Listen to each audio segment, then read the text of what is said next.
Hello, my name's Helen. I'm going to take you through a really quick core workout, particularly an ab workout, meaning your belly muscles.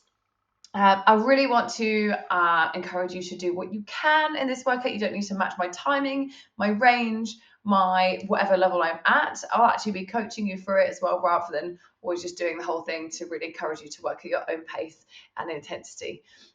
Take breaks wherever you need, because we're going to be doing a mini warm up. We'll stretch at the end, and then it's going to be a 10-minute round. And your goal is going to be to do as fewer rounds as possible. So our aim today is to move really slowly, to really try and limit and minimize how much momentum we have, and to really isolate our core muscles. So all you need is your body weight, or maybe a mat if you'd like it, especially for some support on the back. We're going to start lying down on our backs. It's freezing here, by the way. I'm in so many layers. So just starting with a gentle pelvic tilt. So think about pulling your hip bones towards your rib cage and then tilting back the other way. So you're pulling the hip bones in and away, almost thinking about flattening out the lower back. It might even push in towards the ground. Teeny tiny movement, just to very gently just warm up through the ab muscles. Two out of five of my light bulbs are dead. I hadn't noticed. That's the thing with home workouts. Sometimes it makes you think about the stuff you need to do at home, isn't it?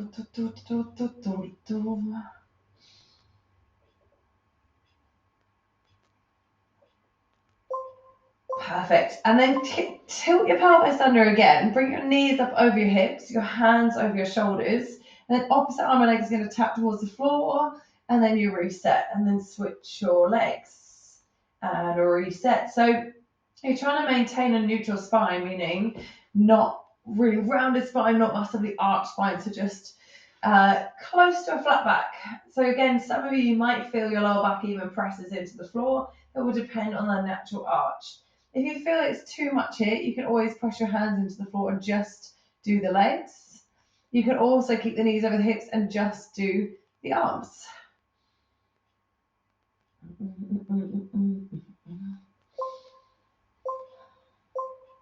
Perfect. Rock yourself up and roll yourself over. Cat and cows. So bring your hands underneath your shoulders, knees under your hips. Drop your belly, arch your back, look up, and then around your back, tuck your chin, tuck your bum, look down. Just move through those two, just warming and mobilizing through your back. And you should get just a mini stretch in your abs as well.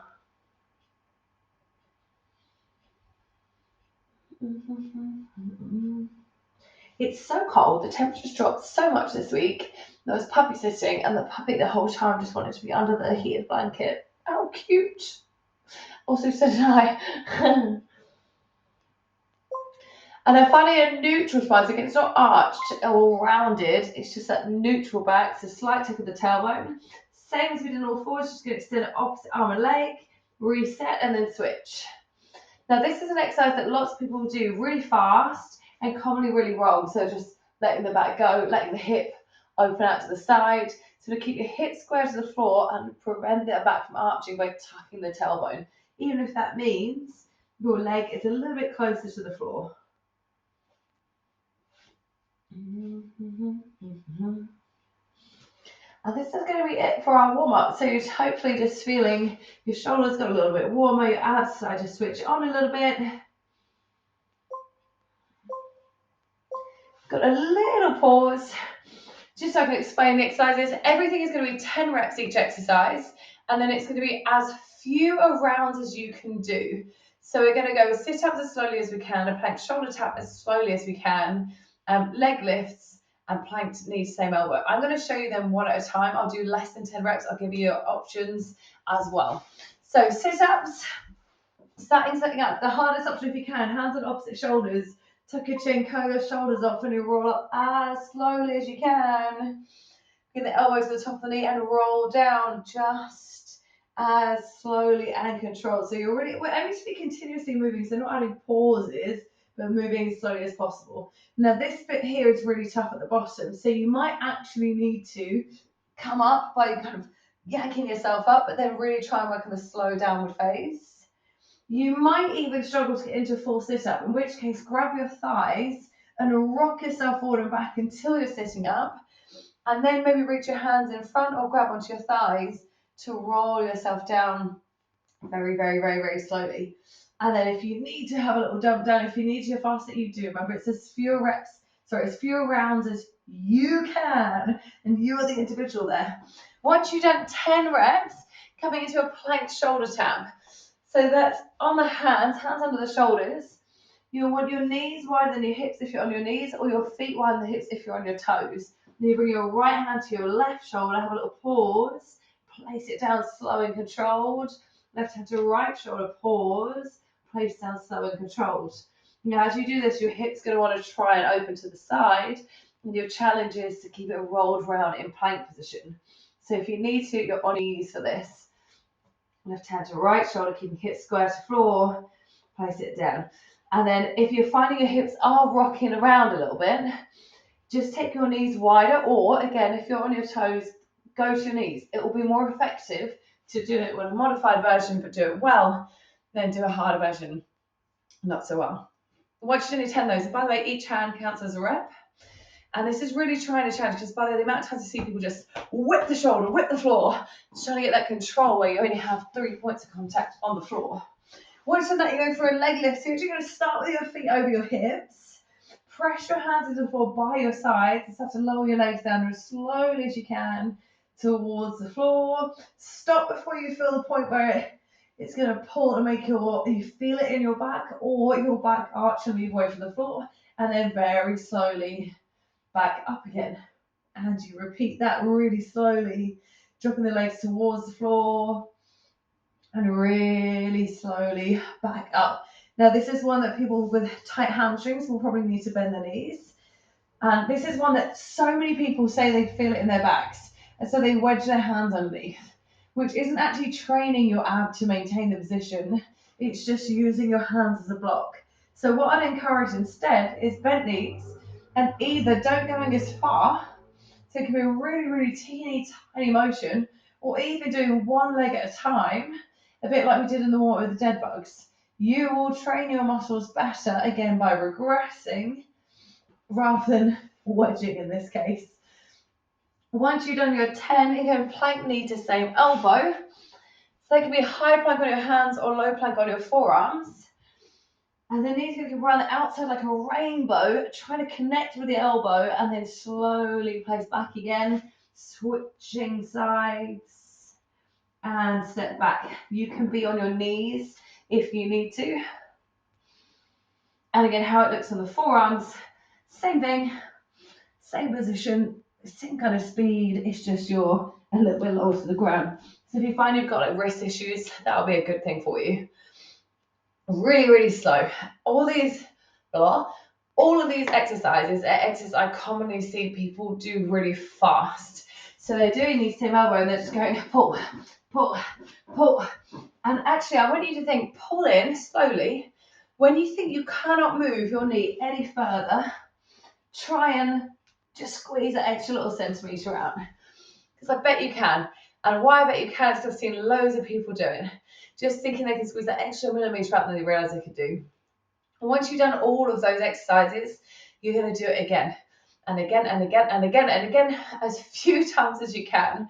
Maybe only get one round. If you're going so slow again that you're not moving, like the plank shoulder tap, if you're here and you're just holding for like 30 seconds, that's taking it to the extreme. So do want it to be that you're moving slowly, but you are moving.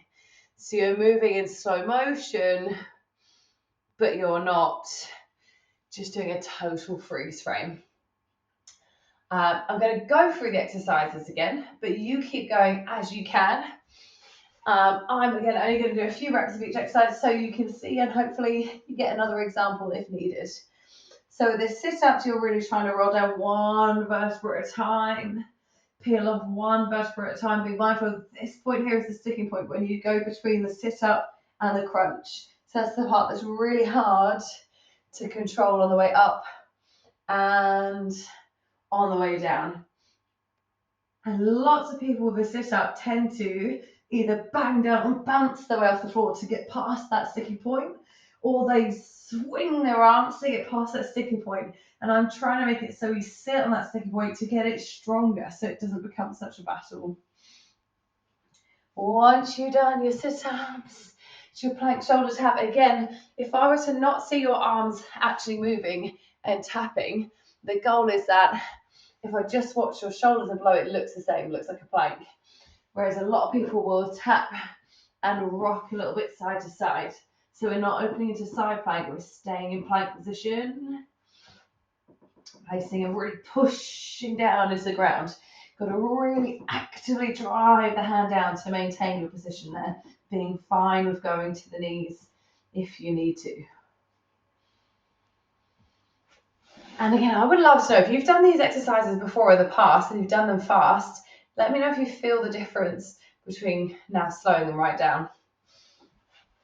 Your leg lift again, please do not feel the pressure to go all the way to the floor. I've seen instructors try to make people do it. I see lots of people do it, but actually this point where it's like roughly 45 degrees can often hold the most tension. It's where you're kind of I don't know how to describe this, but you know, if you were to put something here like a little seesaw, that's where it's almost got the most kind of torque and balance, where it's like really pulling on the opposite angle.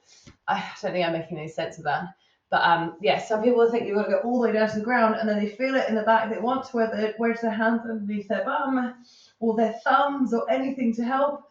And I would way rather you just hardly move and then you come back up again. And you just do a tiny, tiny movement, but you train your abs, your pelvis, your spine to stabilize. So once you've done your 10 of those, go and plank into knee to same elbow. Kind of pause, and then if you're managing to get your knee to actually connect with your arm, so maybe you actually manage to get it down below the elbow, try and get it up to the elbow, or maybe even higher into like kind of more the tricep, the back of the arm. So yeah, that's the target that you're aiming for, is to get the knee to actually touch your arm. And when I say a target, it doesn't mean we're all going to hit it, but we're all going to aim for it. So even if you're coming forward here, you're aiming, you've not quite got it, but that's fine. You squeeze it a little bit further than you could. That is absolutely perfect. You're going to be really feeling that pull in the side of your waist. So the sit-ups is targeting the abdominals. It does also go to the hips and the thighs. The plank shoulder tap is the abs again. Obviously, it's working the shoulders, and we start to work the obliques. So taking one hand off, so you feel that pulling motion on one side. Your obliques is just side waist. The leg lift, again, you'll feel your quads and your hips from having to hold the legs up and getting pulled on, but also working again straight down the middle of the abdominals. And then on the plank knee to same elbow, you work the abs where you're holding plank, and then you're working your obliques, your side waist again, as we pull in and crunch. So good news, we are 9 minutes down pretty much, 1 minute to go.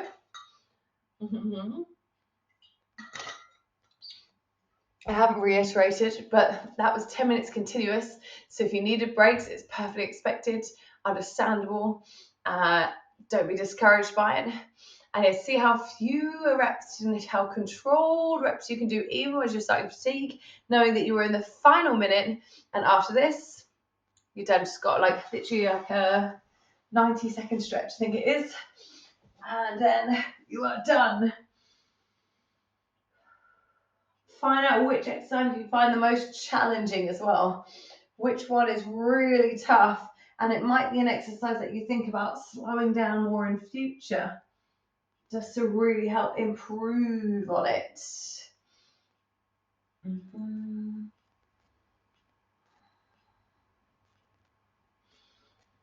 Also, by the way, shaking is good. If you're getting that like really shaky bit, you're like, oh, your muscles are working so hard. Perfect.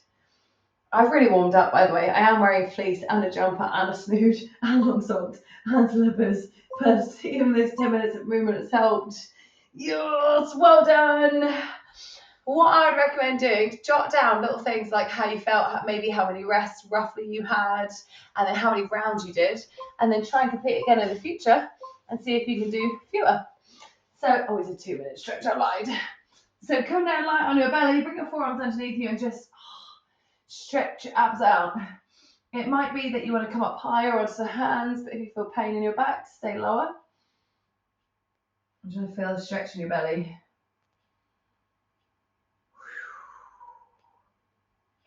That feels good. Na, na, na, na, na, na, na.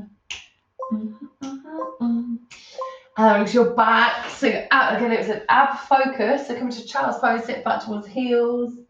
Or even if you prefer, come into a cat pose. But while we were training the abs, the assisting muscle is the back. So it's still working as well. It'd be nice just to relax it, stretch it out.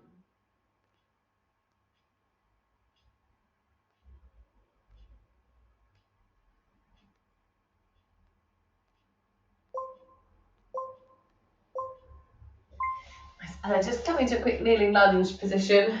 So it's like proposal position, and you tuck your pelvis under, maybe sink in to feel the hip flexors. So we work the hips, as I said, in the sit-ups and in the leg extensions.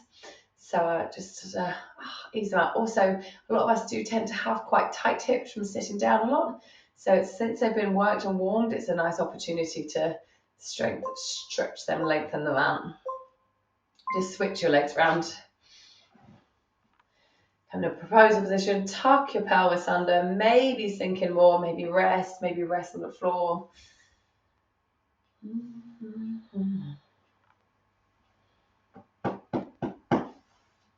Well done. Hit me with your feedback. It's a nice short, sweet and slow.